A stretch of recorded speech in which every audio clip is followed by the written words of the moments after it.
Welcome to the Legacy Table. I'm your host, Nechesa Kimberly, and it is a pleasure to host this podcast where we talk about leadership, mentorship, and everything in between. If you missed last week's episode, I hope that you can catch up because today I'm going to just be building on top of that. So karibuni sana. Please enjoy this episode. Don't forget to like, share, and subscribe. So last week we talked about mentorship, and I was focusing on Socrates, Plato, and Aristotle. And I want to just say thank you very much to everybody who tuned into that episode. That short on YouTube happens to be my most viewed one. So I'm very, very grateful. This week I'm going to be building on top of that. So allow me to just get right into it. I'm going to be talking primarily about systems. So please tune in and have a listen. James Clear once said, "We do not rise to the level of our goals. However, we fall to the level of our systems." So it doesn't matter how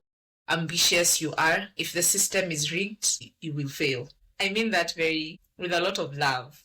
I've been thinking about how great systems work, and I just realized that they are not made up of rules or routines which are very rigid and which do not give you the allowance to just breathe.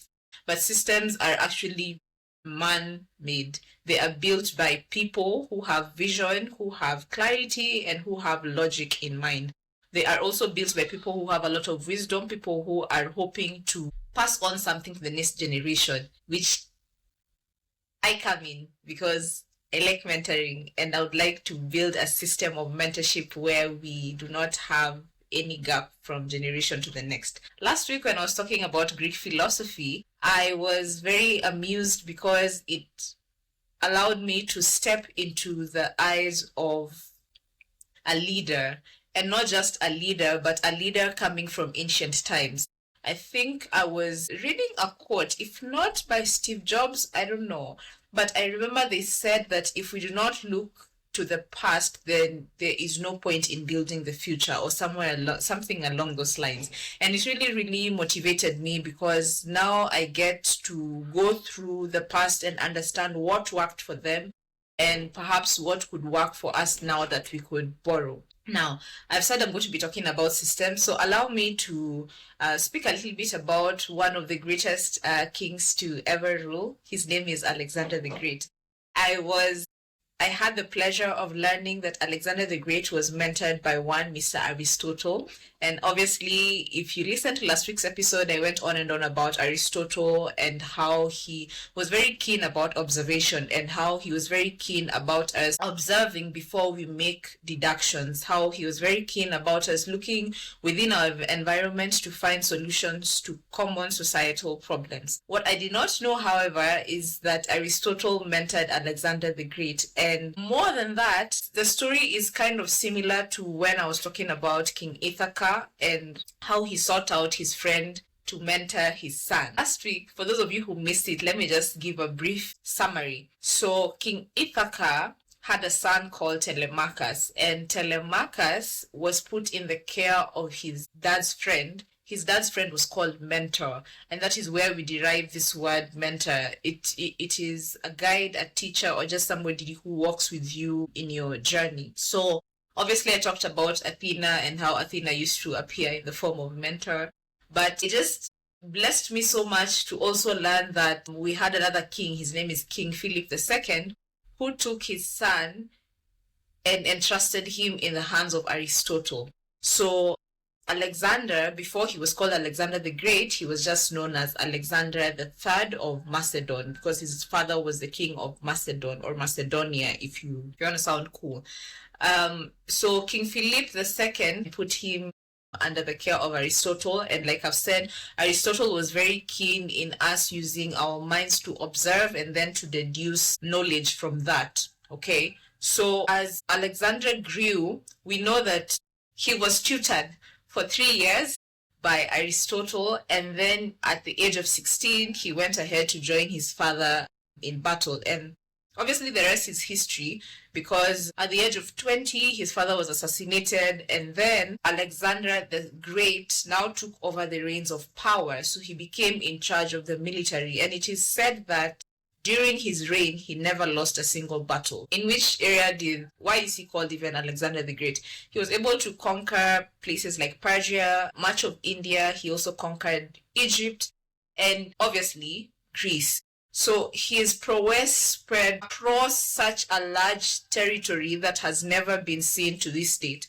I think one of the other things that is very notable about Alexander the Great is that when he was in charge of the military, they used to fight in this system. It's a system that, in all honesty, has fascinated me. So they fought in pairs, and his army had 150 pairs of men who were very passionate about fighting. And it's interesting because they were not just pairs, but they were paired, an older man and a younger man, and then they went into battle. And that is, for me, very, very fascinating because it just goes ahead to show that mentorship did not begin with us who are over here dressing in our nice corporate dresses and suits and pants and whatever and going around telling people you should. No. Mentorship began way back when. Hence why I'm even talking about systems. As I've said, systems are not just made of rules and regulations, but they're made by people, and it is meant to be kind of a relational journey. So a system, I have written some notes. A system is a set of connected parts designed to produce a particular result. In the case of Alexander the Great, the end result was conquering a lot of nations, which he did very, very beautifully. I mean, he never lost a single war. If you were to look at Socrates, his method or his system was, I ask a question, you can reply with a question or you can answer. But the Socratic method is very well known for asking questions. So that is a system within which Socrates mentored the likes of Plato. Now, Plato also had his system, and his system was building an academy where young thinkers were allowed to think beyond what meets the eye. And they also asked a lot of questions. That is a system within which Plato was able to mentor and bring out somebody as great as Aristotle. And what was Aristotle's system? Aristotle's system was observe, sit down, think, build something, get knowledge. This system was passed over from generation to the next, all the way now until Alexander the Great. Now, obviously, we have different kinds of systems. We have the education system, we have the health system, we have political systems, we have business systems, but all of these systems are interconnected parts.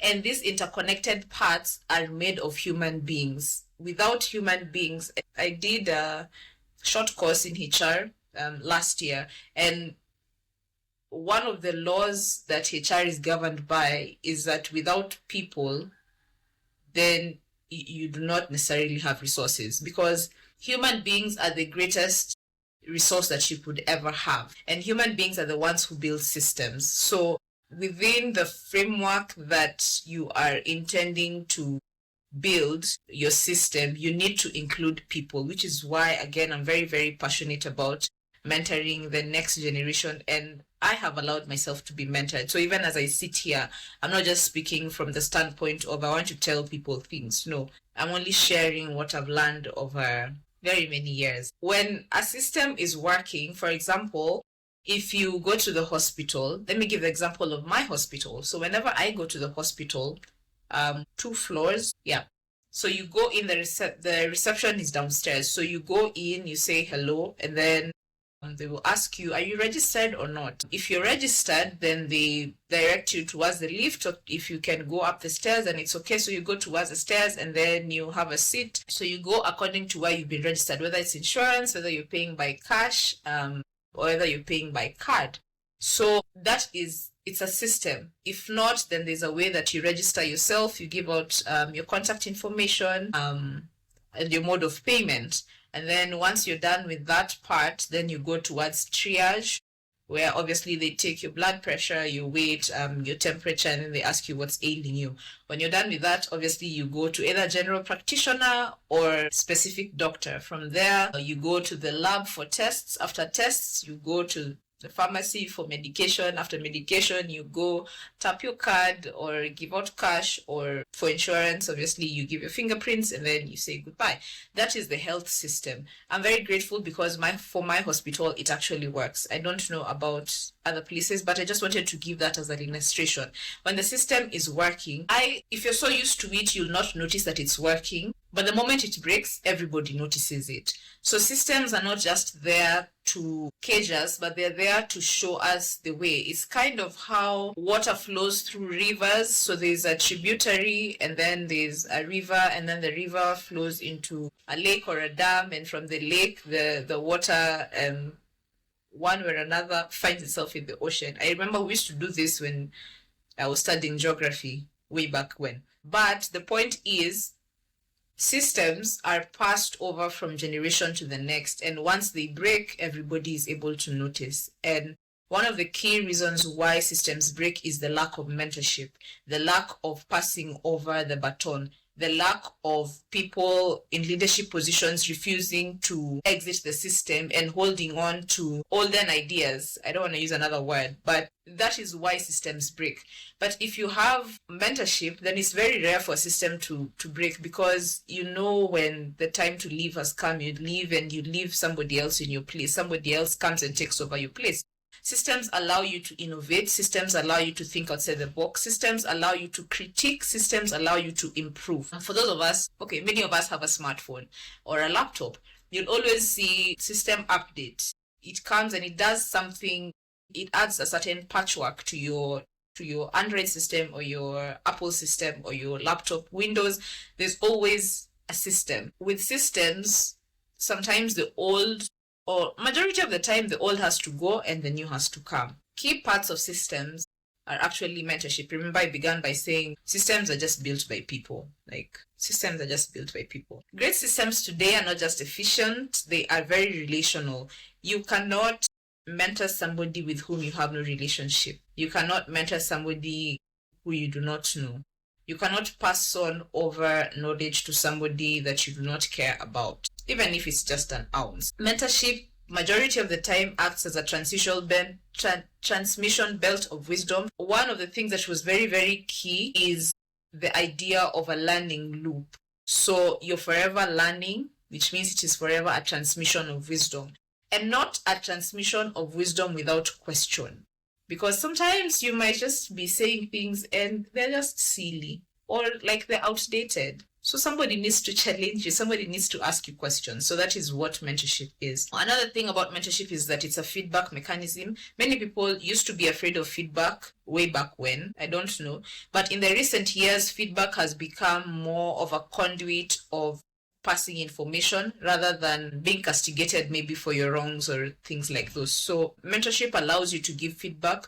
For example, things that you'd want more of or things that you'd want less of. And lastly, mentorship is a way to align personal growth with the system's purpose. So if at the end of the day, the system is to ensure that people grow, then you need to have people who are aligned to that end goal. And that is the whole purpose of having a system, so that you don't disintegrate into chaos. Mentorship makes systems very, very sustainable. I think that we often wait for big titles or big platforms so that we can start mentorship, but I've realized that every day that you do something consistently, that is a system within which you are building for yourself. So most of the time I'll wake up at 4, and it's a system that I've had since I was a young child. I remember, this is a funny story, but I remember when I was sitting for my grade 8. So in Kenya, we have a system where when you get to grade 8, you do a national exam. So when I was sitting for my grade 8, I remember it's a system that I had built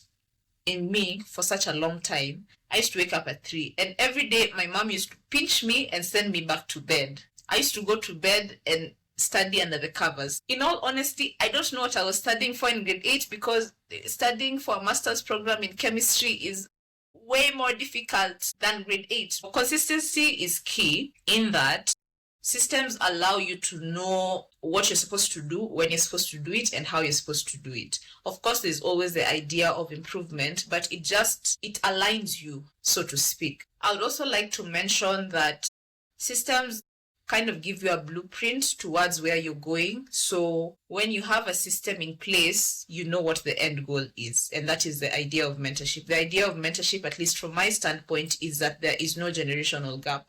That is my end goal.